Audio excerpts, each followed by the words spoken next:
Let's make Liberian Gari Yoko. If you don't know already, Gari Yoko came to be during the Civil War times in Liberia when we had a lot of Ghanaian as well as Nigerian peacekeepers in the country, bringing the flavors of what we now know as Gari Yoko to the country. Going right into it, I start off with my beans by cleaning it and then getting it to a boil. I do add baking soda as well as salt because this beans in particular is hard to boil and takes a very long time. I do also add in Maggi cube just for seasonings.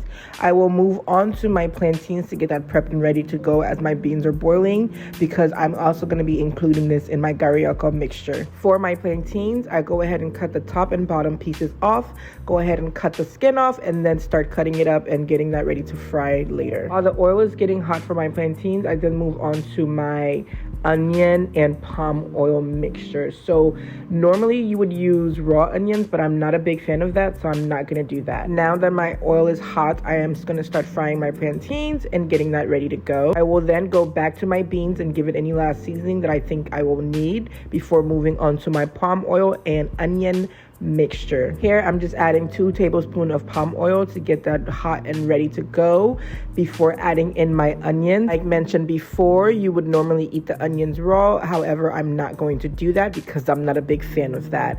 I then get ready to plate my food. I start off with my beans and then topping it up with my gari, adding in my onion and palm oil as well as spicy pepper, some seasonings, and then putting the plantains to finish it off. And just like that, folks, you have your Gari Yoko bowl. Now you can add fried fish like some people would do, but I actually like to eat it plain like this.